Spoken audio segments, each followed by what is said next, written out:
Doug Ford bites.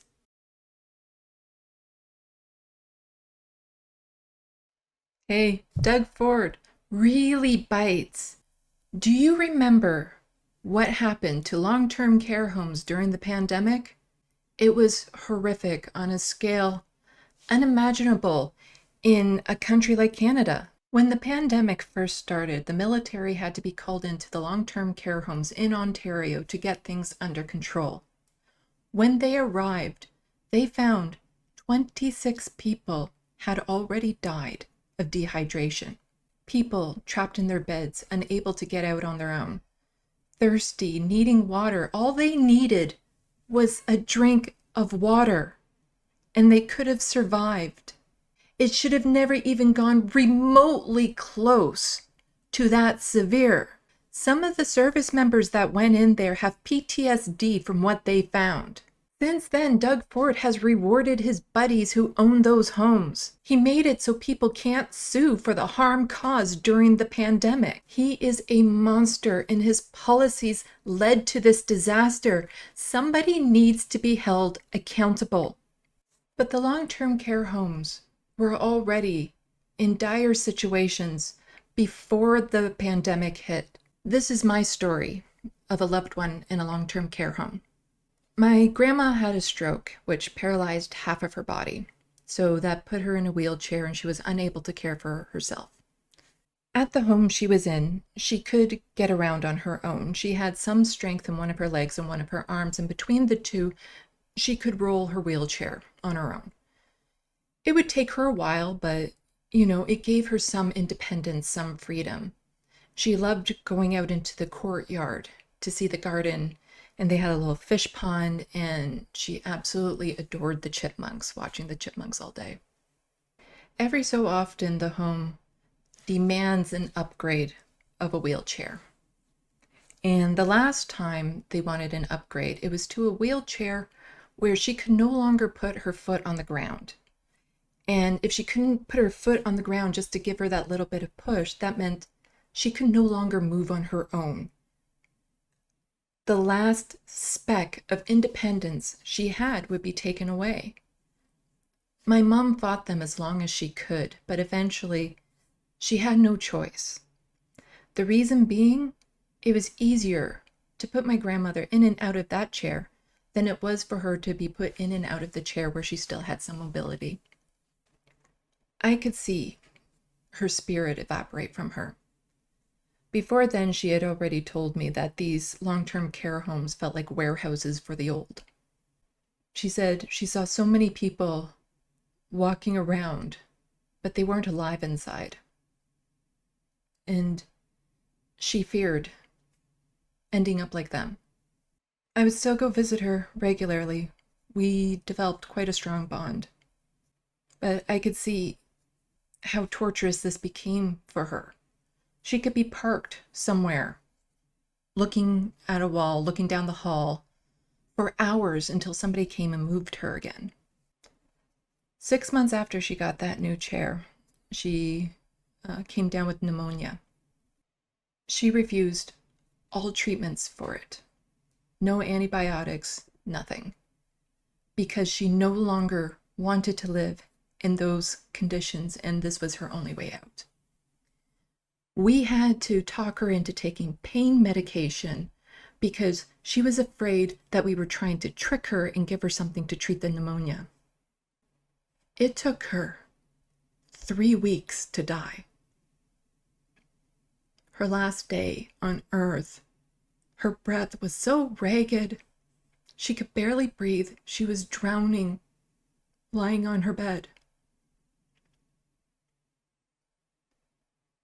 I'll never forget that sound. Fortunately, my sister was there with her, so she didn't die alone. I rushed from work as fast as I could, but it was too late. I have some solace in knowing that a couple days previous, she had a really good day, and I had gone there and brought her her favorite meal of fish and chips and was able to feed her. And it was a very nice meal.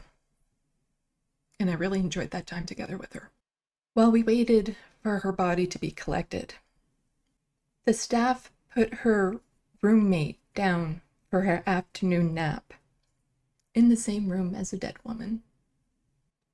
They just put her there, and we were still all there around my grandmother's body. We had no privacy. And this other woman had to go to sleep next to somebody who had just died. But the staff tried to dismiss it, saying that woman was too out of it to know what was happening. But really? And the reason why we had to be in her room was there were no more hospice rooms for this sort of thing to occur in. They had changed them all into rooms they could rent out because that made more money. What's the point in having a room that's only occasionally used by people? This is why voting is so important. I do not want anyone else to go through what I went through. And something a lot of people need to be made aware of. What happened to my grandmother happened when the Liberals were in power of this province. The Liberals continued to make cuts to long-term care homes after Mike Harris decimated the system. The Liberals are just as much at fault for the messes we are in as the Conservative Party. The Conservatives started the destruction. The Liberals stripped this province down to the foundation, and now all Doug has to do is just give it a little push, and the whole thing will collapse. That was the point. Their neoliberal policies were the point. In the end, both parties want the same thing. They're not working for the people. They haven't been for decades. This has to stop. We have to get a government into office that cares about what happens to the people. The NDP has made some promises, and do I know for sure if they'll follow through with them? I don't know, but I think it's about time we give them a chance, because I already have recent memories of what the Liberals did. I have current memories being made of what the Conservative Party is doing to people who are vulnerable, people who are living with disabilities and poverty, the elderly. I see what they're doing. If you can't vote for us to help us get out of this situation, you have to know a disability can happen to anyone at any time.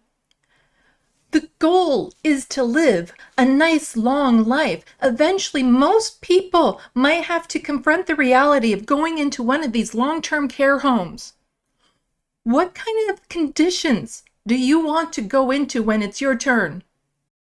I am so fed up with people who vote Liberal no matter what. They never look at the policies. They never look at the reality of what has happened. And then they turn around and blame people for voting NDP as to why the Conservatives got into power, when the reality is there are more people that switch back and forth from Conservatives to Liberals than there ever was between Liberals and NDP. I don't expect to change the minds of those folks to vote NDP. What I'm hoping is that if you are out there and you have chosen not to vote because you're fed up with the system, you don't think it will make a difference. It will make a difference to us. If you go out and vote and we have the chance to have an NDP government in this province, what they are offering the most vulnerable people in this province will save lives. As much as my personal history with them hurts me, I have to encourage other people to vote them in, because if they go through on even some of their policies, suffering will be lifted. People who would have died will be saved by just a few of those policies. We need a real change in this government. Please, this election, go out, Bring somebody else out with you who normally wouldn't have voted. And vote NDP. We need to vote Doug Ford out of office, and we need to keep the Liberals out because they are no better. On June 2nd, let's kick Doug Ford out of office.